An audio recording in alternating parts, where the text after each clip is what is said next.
Hey guys, welcome to selection classes. आज हम लोग 25 नवंबर के करंट अफेयर के ऊपर डिस्कशन करने वाले हैं। ये करंट अफेयर जितने भी गवर्नमेंट एग्जाम हैं सभी के लिए बहुत ही ज़्यादा इंपॉर्टेंट है। यदि आप चैनल पर नए हैं तो चैनल को सब्सक्राइब कर लें और बेल आइकन प्रेस कर दें, जिससे क्या हो कि आपको रेगुलर नोटिफिकेशन मिलता रहे। तो चलिए स्टार्ट करते हैं आज के करंट अफेयर पर। तरुण गोगोई जी का निधन हो गया है। वह किस राज्य के पूर्व मुख्यमंत्री थे? तो वो असम राज्य के पूर्व मुख्यमंत्री रहे हैं। उन्होंने 2001 से लेकर 2015 के बीच में असम के मुख्यमंत्री के रूप में कार्य किया है। असम के लंबे समय तक वह सत्ता में बने रहे और ये असम के अंदर सबसे लंबे समय तक सत्ता में बने हुए मुख्यमंत्री भी हैं। इसके अलावा गोगोई जी ने 1991 और 1996 के दौरान प्रधानमंत्री नरसिम्हा राव की सरकार में केंद्रीय मंत्रिमंडल खाद्य और खाद्य प्रसारण उद्योग के मंत्री के तौर पर भी काम किया है।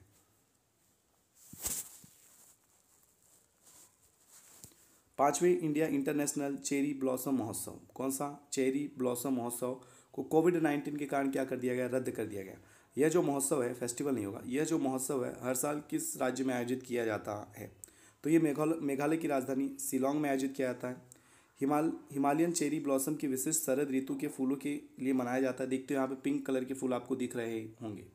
सर्दी के मौसम शुरू होते ही गुलाबी रंग के चेरी ब्लॉसम के सुंदर फूलों को पूरे मेघालय में देखा जा सकता है। हर साल फेस्टिवल के दौरान शिलोंग फिटनेस, कला, फैशन शो, रॉक कंसर्ट सहित विभिन्न कार्यक्रमों का आयोजन भी किया जाता है। पर इस बार कोविड के कारण ये क्या कर दिया गया? रद्द कर दिया गया।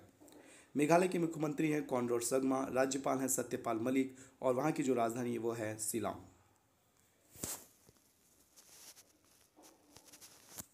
एशिया पैसिफिक इकोनॉमिक कॉरपोरेशन यानी एपेक 2020 इकोनॉमिक लीडर्स की बैठक किसकी अध्यक्षता में आयोजित की गई? यानी एपेक की 2020 की इकोनॉमिक्स लीडर्स की बैठक किसकी अध्यक्षता में आयोजित की गई है? तो मलेशिया के प्रधानमंत्री मुहिद्दीन यासीन की अध्यक्षता में ये आयोजित की गई। लेकिन 2021 में जो मीटिंग होगी ये न्यूजीलैंड में होगी। ठीक है, कहाँ पर होगी? न्यूजीलैंड के अंदर आयोजित की जाएगी। यह दूसरा मौका था जब एपेक बैठक की मेज़बानी मलेशिया ने की है। ठीक है, इससे पहले मलेशिया 1998 में यानी 1998 में इस बैठक की मेज़बानी कर चुका है। इस बार का विषय जो रहा था optimism, humble potential towards a resilient future of share prosperity पायरोसाइट्स प्रोग्रेस। तो इस बार की क्या रही थी? ये जो विषय रहा था। एपेक के जो मुख्यालय है वो सिंगापुर में है। इसकी स्थापना 1989 में की गई थी। मलेशिया की राजधानी है कुआलालंपुर है और जो मुद्रा है वो है मलेशियाई रिंगी। ठीक है, मलेशियाई रिंगी जो है वहाँ की मुद्रा है। द्विपक्षीय समुद्री अभ्यास सिम्बैक्स 20, कौन सा? सिम्बैक्स 20 के 27वें संस्करण का आयोजन 23 से लेकर 25 नवंबर 2020 तक अंडमान सागर में किया गया। ये द्विपक्षीय है, त्रिपक्षीय कल हमने पढ़ाई था। ठीक है, यह अभ्यास किन सेनाओं के बीच का है? ये भारत और सिंगापुर सेनाओं के बीच का अभ्यास है। भारत की ओर से चेतक हेलीकॉप्टर के साथ विध्वंस राणा और स्वदेश निर्मित कॉर्वेट कमाल्टा और कारमुक पनडुब्बी सिंधुराज और P-81 समुद्री खोजी विमान अभ्यास में भाग लेंगे।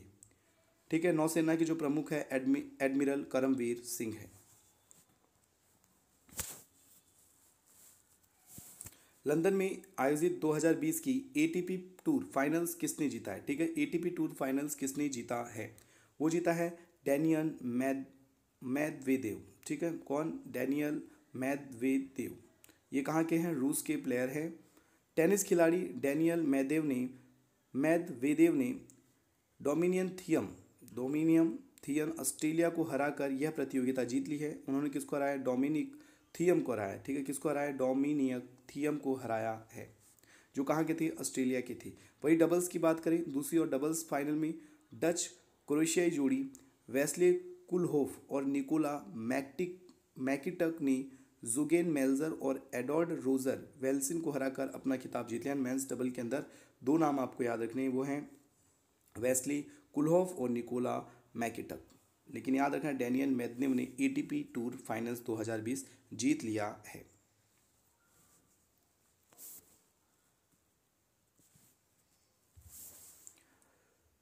59वां राष्ट्रीय फार्मेसी सप्ताह यानी कि नेशनल फार्मेसी वीक जो है कब मनाया गया? ठीक है, नेशनल फार्मेसी वीक कब मनाया गया? ये 16 नवंबर से लेकर 22 नवंबर के बीच में मनाया गया।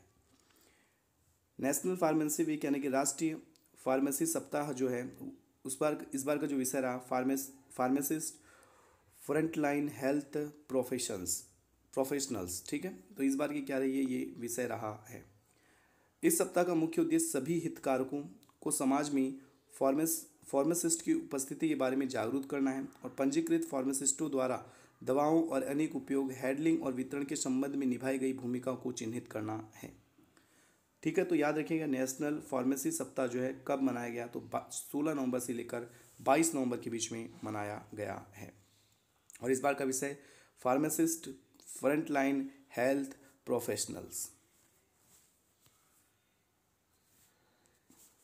भारतीय विमानपत्तन प्राधिकरण यानी एयरपोर्ट अथॉरिटी ऑफ इंडिया यानी AAI द्वारा कब से विमानन सुरक्षा जागरूक सप्ताह 2020 मनाया जा रहा है। ठीक है, 2020 में 23 नवंबर से लेकर 27 नवंबर के बीच जो है विमानन सुरक्षा जागरूक सप्ताह मनाया जा रहा है। भारत में AAI द्वारा यानी एयरपोर्ट अथॉरिटी ऑफ इंडिया द्वारा नियंत्रित सभी हवाई अड्डों और ANS स्थानों पर सप्ताह भर से यह उत्सव मनाया जा रहा है। नागरिक उड्डयन मंत्रालय के राज्य मंत्री जो हैं हमारे कौन है, हरदीप सिंह पुरी हैं। तो याद रखना AAI द्वारा जो है विमान सुरक्षा जागरूक सप्ताह 23 नवंबर से लेकर 27 नवंबर के बीच में मनाया जा रहा है। ठीक है, हमारे जो उड्डयन मंत्री है वो हरदीप सिंह पुरी हैं और AAI प्राधिकरण का जो मुख्यालय है, ठीक है, यानी एयरपोर्ट अथॉरिटी ऑफ इंडिया का जो मुख्यालय है वो है न्यू दिल्ली में। ठीक है, AAI यानी कि भारतीय विमानपत्तन प्राधिकरण की जो स्थापना हुई 1 अप्रैल 1995 और भारतीय विमानपत्तन प्राधिकरण के अध्यक्ष हैं अरविंद सिंह। केंद्रीय इलेक्ट्रॉनिक सूचना प्रौद्योगिकी मंत्री रविशंकर प्रसाद ने संयुक्त राज्य America, Britain, Canada, Australia, UAE, Netherland, Singapore, Australia और न्यूजीलैंड को अपनी सेवाएं उपलब्ध कराने के लिए विदेश मंत्रालय के सहयोग से किस मोबाइल ऐप का अंतर्राष्ट्रीय संस्करण लॉन्च किया है। तो उमंग ऐप का क्या किया गया, अंतर्राष्ट्रीय संस्करण लॉन्च किया गया है। उमंग एक unified mobile application for new age governance है जो कि भारत सरकार की पहल है। यह एकीकृत, सुरक्षित, बहुस्तरीय, बहुभाषी और विभिन्न सेवाओं का मोबाइल एप्लीकेशन है।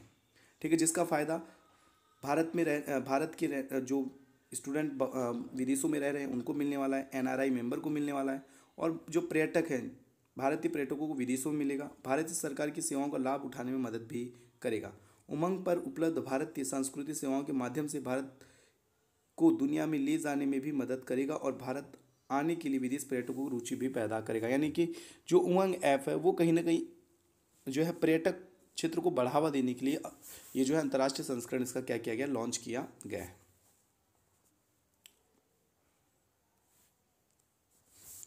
डॉक्टर ऑफ साइंस मानद डायरेक्टर की उपाधि किसे दी गई। ठीक है, डॉक्टर ऑफ साइंस मानद डायरेक्टर। ठीक है, डॉक्टर ऑफ साइंस मानद डायरेक्टर की उपाधि किसे दी गई है, इसरो के अध्यक्ष के सिवान को जो है ये उपाधि दी गई है। कर्नाटक के राज्यपाल वजुभाई वाला ने जो है इसरो के अध्यक्ष के सिवान को डॉक्टर ऑफ साइंस मानद डायरेक्टर की उपाधि दी है। विश्वेश्वरैया प्रौद्योगिकी विश्वविद्यालय ने उन्हें डायरेक्टर की उपाधि प्रदान की है। राज्यपाल ने देश के अंतरिक्ष कार्यक्रम और देश में निभाई गई सामाजिक भूमिका को परिभाषित करने के लिए इसरो की भूमिका को अत्यधिक प्रशंसा की है और ये जो अवार्ड दिया, इस बार का जो उपाधि दी गई डॉक्टर ऑफ साइंस मानद डायरेक्टर की, वो दी गई है के सिवान, जो कहाँ के अध्यक्ष हैं, इसरो के अध्यक्ष हैं।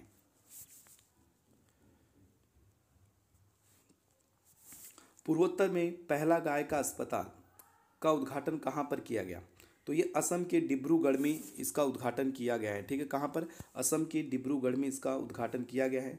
गोपाष्टमी के अवसर पर असम के डिब्रूगढ़ में एक गो शेल्टर के पूर्वोत्तर के लिए पहले गाय का अस्पताल का उद्घाटन किया गया। सुरभि आरोग्यशाला अस्पताल को श्री गोपालशाला द्वारा 17 लाख रुपए की लागत से बनाया गया है। अस्पताल 30 किलोमीटर के दायरे में सेवाएं देगा और इस आश्रय में लगभग 368 गायें मौजूद हैं। असम के मुख्यमंत्री सर्बानंद सोनोवाल, राज्यपाल है वहाँ के प्रोफेसर जगदीश मुखी। असम के जो लोक नृत्य है काफ़ी इंपॉर्टेंट है, बिहू काफ़ी ज़्यादा फेमस है। ठीक है, और बगरुम्बा, भोरताल नृत्य और झूमुर नृत्य। ठीक है, कौन सा नृत्य, झूमुर नृत्य। लेकिन बिहू आपको याद ही रखना, ये कहाँ का है, असम का नृत्य है। तो गाय का पहला अस्पताल कहाँ खोला गया, असम के डिब्रूगढ़ में। भारतीय रिजर्व बैंक यानी RBI ने किस बैंक के धन भुगतान और ऋण संबंधित लेन देन पर 6 महीने के लिए प्रतिबंध लगा दिया, बैन लगा दिया है? तो वो है मनता अर्बन बैंक। कौन सा बैंक? मनता अर्बन बैंक जो है उस पर जो है 6 मंथ का क्या लगा दिया गया? प्रतिबंध लगा दिया गया है। इन निर्देशों के अनुसार यह बैंक आरबीआई की अनुमति के बिना कोई कर्ज या उधार नहीं दे सकेगी और ना ही पुराने कर्जों का नवीनीकरण तथा निवेश कर सकेगी।